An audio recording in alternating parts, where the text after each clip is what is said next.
Cinema மேடைகளில் மட்டுமே பேசுகிற எனக்கு இது ஒரு பெரிய மேடை. கொஞ்சம் தயக்கமாக இருக்குது. தமிழ்நாடு முதல்வர் ஐயாவுக்கும் தெலுங்கானா முதல்வர் ஐயாவுக்கும் தமிழ்நாடு துணை முதல்வர் அவர்களுக்கும் அமைச்சர்கள் அனைவருக்கும் வணக்கம். உங்கள் எல்லாருக்கும் வணக்கம். கல்வி நம்ம எல்லாருக்கும் எவ்வளோ முக்கியம்னு சொல்லி தெரிய வேண்டியதில்லை. தமிழ்நாட்டில் எப்போதுமே கல்விக்கு முக்கியத்துவம் இருந்திருக்கு. அப்பா அம்மா எவ்வளோ கஷ்டப்பட்டாலும் சாப்பாட்டுக்கு வழி இல்லைனாலும் பிள்ளைங்களை படிக்க வைக்கணும்னு நினைப்பாங்க. அது 50 வருஷமா தமிழ்நாட்டில் தொடர்ந்து கல்விக்காக நடந்த வேலை. அது இப்போ கல்வியை நம்ம கிட்ட இருந்து சிஸ்டமிக்கா எடுக்கிறதுக்கு ஒரு வேலை நடக்குதுன்னும் போது அதை சிஸ்டமிக்காவே எப்படி எதிர்க்கணும், அதை சிஸ்டமிக்கா எப்படி எதிர்கொள்ளணும்ன்றது தான் இந்த 4 வருஷத்துல நடந்திருக்கிறது. குறிப்பா இந்த மேடையில நாம பார்த்த அந்த உயர்கல்வி இந்த வருஷம் சேர்ந்த அந்த மாணவர்களுடைய எண்ணிக்கை இருக்கு இல்லையா, அது எனக்கு ரொம்ப நெகிழ்வா இருந்தது. நாம ஒரு உண்மையிலேயே கல்வியில நாம ஒரு பெரும் பாய்ச்சலை கண்டிருக்கிறோம் தான் எனக்கு சொல்லணும்னு தோணுது. இது சாதாரண விஷயம் இல்லை. ஏன்னா நாம அங்க போயிடக்கூடாதுன்றதுக்கு அவ்வளவு வேலைகள் நடக்குது. ஆனாலும் நம்ம அங்க போவோம், எப்படி போக வைக்கணும்னு எங்களுக்கு தெரியும்னு செய்யற ஒரு செயல் ரொம்ப ரொம்ப ரொம்ப நன்றிக்குரியது. நாம ரொம்ப அந்த அந்த மாணவர்கள் போல நாம் எல்லாருமே ரொம்ப நன்றியோட இருக்கணும். அண்ட் எல்லாரும் சொன்னது போல காலை உணவு ரொம்ப முக்கியம். பள்ளியில் அது கிடைக்குதுன்னு போது அதுக்காகவே பள்ளிக்கு வர்றவங்க இருக்காங்க. பள்ளியோட நின்றுடாம பல பேர் பள்ளியோட நிறுத்திடுறாங்க. ஆனால் இப்போ இந்த year school to college transition அவ்வளவு இருந்திருக்குன்னு சொல்றாங்க. அது 2 மடங்கா அதிகமாக இருக்குன்றாங்க. அந்த அளவுக்கு திட்டங்களும் ஊக்கமும் அதை செயல்படுத்தக்கூடிய ஆற்றல் மிக்க ஒரு குழுவும் இருக்கிறது.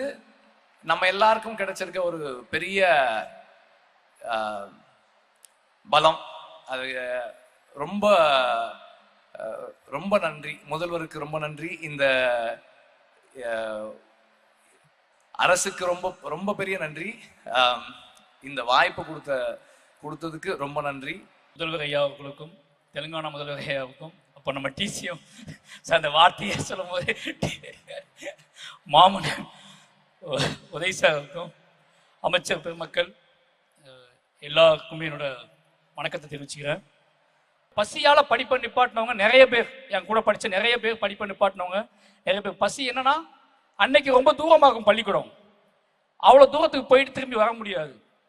அதுக்கப்புறம் அந்த காலை உணவு திட்டம் வந்ததுக்கு அப்புறம் நிறைய பேர் ஃபோன் பண்ணி நிறைய விஷயம், அந்த செய்தி வந்த அன்னைக்கு நான் அடைந்த அளவுக்கு மகிழ்ச்சியே கிடையாது. ஏன்னா அதை நினைச்சு பார்க்கும்போது அவ்வளோ இது விஷயமா இருந்துச்சு எனக்கு. அந்த ஒரு திட்டத்துக்காக எவ்வளோ நன்றி சொன்னாலும் என்னால் அன்னைக்கு அதை எப்படி சொல்றதே தெரியல. ஏன்னா அது ஒரு முக்கியமான ஒரு பாய்ச்சலாக நான் பார்க்குறேன். என் கூட படிப்பு தொடர முடியாமல் போன அத்தனை பேத்துக்குமே அன்னைக்கு ஒரு பெரிய அழுகையாக இருந்திருக்கும். அதுக்காக ரொம்ப நன்றி ஐயா. அதுக்கு பிறகு விளையாட்டுத்துறையை விட நம்ம கல்வி அமைச்சர் அன்பில் மகேஷ் சார் சொல்லணும் ஒன்று. பள்ளிக்கூடத்தை நான் பயப்படுற விஷயம், நான் படித்த திருநெல்வேலியிலேருந்து வந்திருக்கேன், அதனால சொல்கிறேன். பள்ளிக்கூடத்துக்குள்ளே நான் கற்றுக்கிட்டது முழுக்க பள்ளிக்கூடத்தில் மீற முடியாத, தாண்ட முடியாத, ஜெயிக்க முடியாத ஒரு விஷயம் அப்படிங்கிறது சாதிய உளவியல் தான்.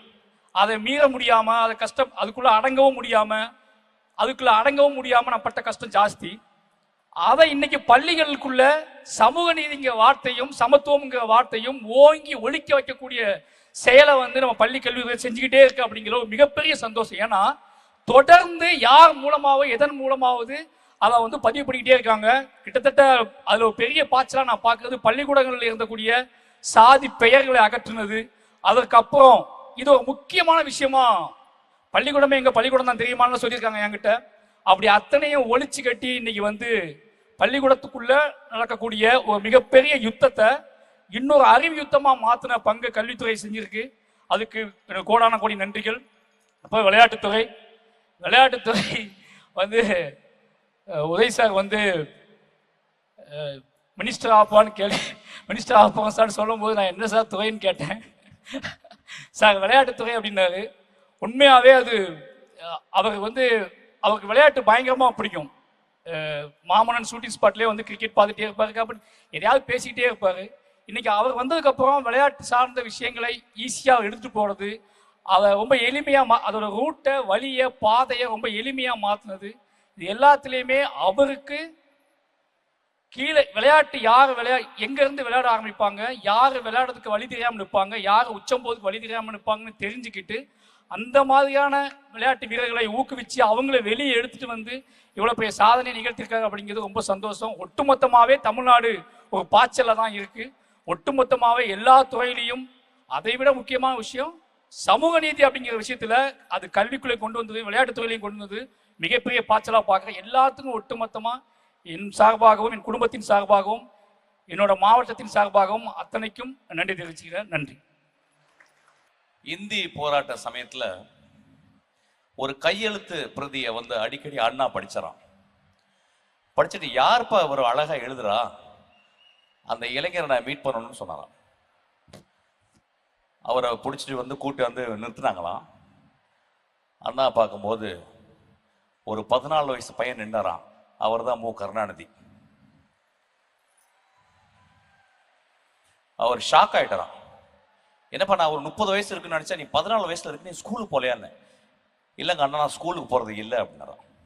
அதெல்லாம் வேணாம், முதல்ல நீ ஸ்கூலுக்கு போ, அதுக்கப்புறம் தான் அரசியல், அதுக்கப்புறம் தான் போராட்டம்னாராம். வீட்டுக்கு வந்துட்டாராம்.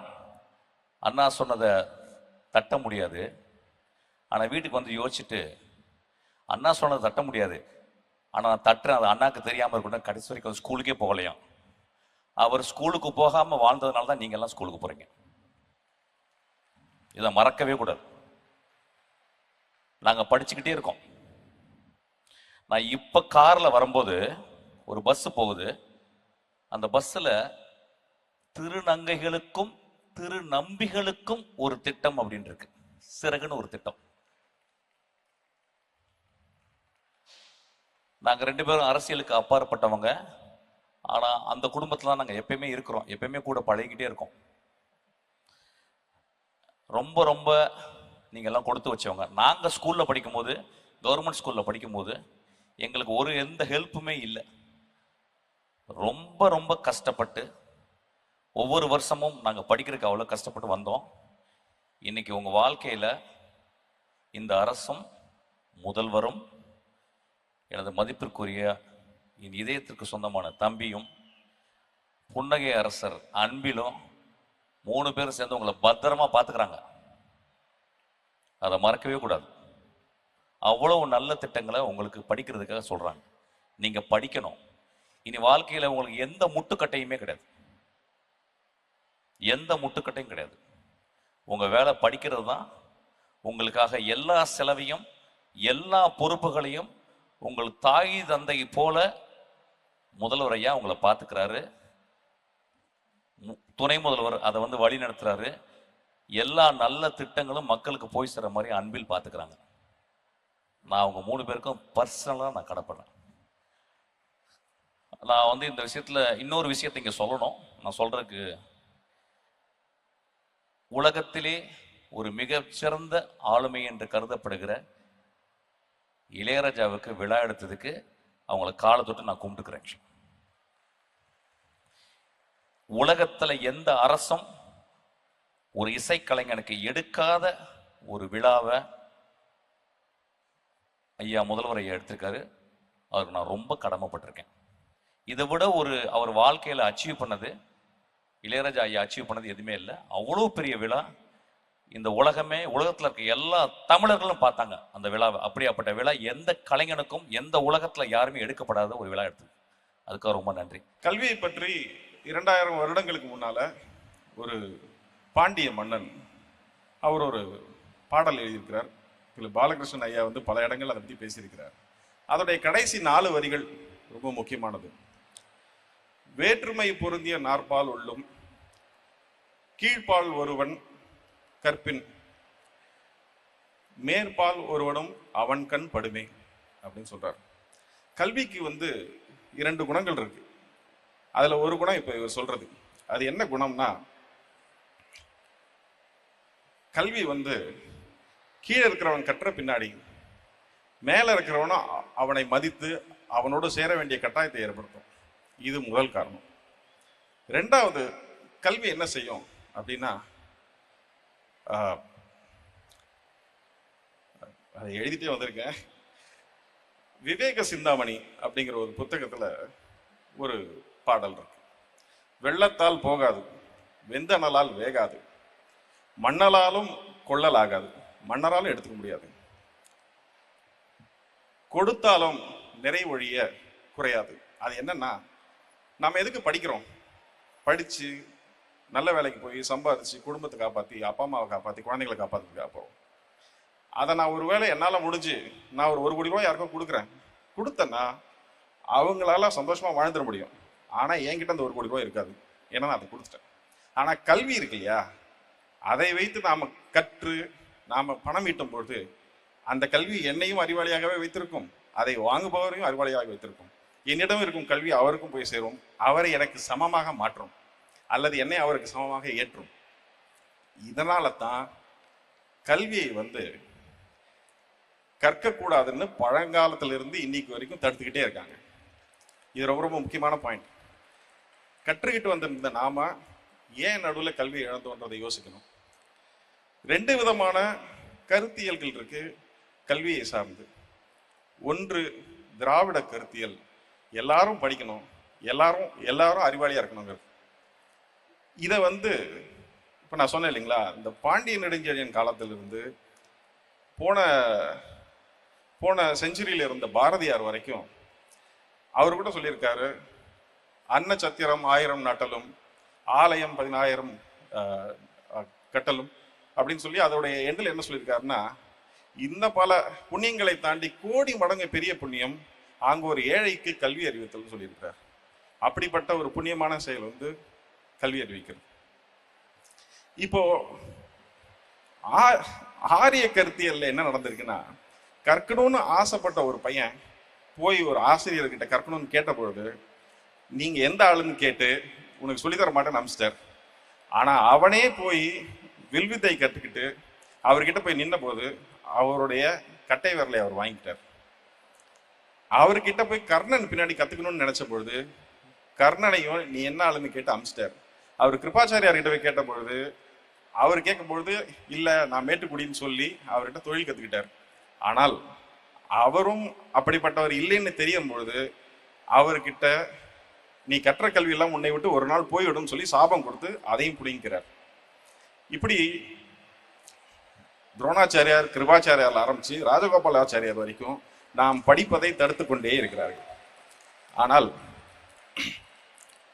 இந்த கொள்கைக்கு எதிராக சமத்துவம் இருக்கக்கூடாதுன்னு சொல்ற இடத்துல சமத்துவமும் சமூக நீதியும் இருக்கணும்னு சொல்ற ஒரு கட்சி ஒரு கொள்கை ஆட்சியில் இருக்கும் பொழுது அவங்க எல்லாரையும் படிக்க வைக்கிறதுக்கு எத்தனை திட்டங்கள் முடியுதோ அத்தனை திட்டங்களையும் போடுறாங்க. காலை உணவு கொடுக்குறாங்க, நான் முதல்வன் இருக்கு, தமிழ் புதல்வன் இருக்கு, இப்படி அவங்க ஒரு வரிசையா திட்டங்கள் போட்டு எப்படியாவது படிச்சிருக்கன்றாங்க. நீங்க கட்டணம் இல்லாம பேருந்து கொடுக்குறாங்க, வேற யாரும் ஆட்சி பண்ணாலும் அவங்க வந்து மடிக்கணினி கொடுக்குறாங்க, சைக்கிள் கொடுக்குறாங்க, எப்படியாவது படிச்சு மேல போயிருங்கிறாங்க. இதை தடுப்பதற்கு அவங்க முன்ன கட்டையவரில் கேட்ட மாதிரி கர்ணனுக்கு அம்னீஷியா கொடுத்த மாதிரி இப்போ புதிய கல்விக் கொள்கையை கொண்டாந்து உங்களோட படுக்கிறத தடுக்க பார்க்குறாங்க. இதை இப்படி அவங்க தடுத்து இதை ஏற்க மாட்டோம்னு சொன்னவங்களுக்கு நமக்கு நியாயமா வர வேண்டிய 2150 கோடி பணத்தை தரமாட்டேன்னு சொல்றாங்க. இப்போ நமக்கு உடன்பாடு இல்லாத அல்லது கொள்கையாக அரசியலாக முரண்பாடு கொண்ட ஒரு கட்சி ஒன்றியத்தை ஆளும்போது எந்த உதவியும் இல்லாமல் கைகளை கட்டி கால்களை கட்டி தண்ணீரில் போட்டதுக்கு அப்புறமா நீந்தலாம் என்று பார்க்காமல் தான் நீந்தி தமிழக மக்களையும் கரை சேர்க்கக்கூடிய ஒரு உழைப்பை செலுத்தியிருக்கக்கூடிய இந்த முதல்வருக்கு என்னுடைய மனமார்ந்த நன்றிகளை தெரிவித்துக் கொள்கிறேன். நன்றி. Beautiful speech, sir. Thank you so much.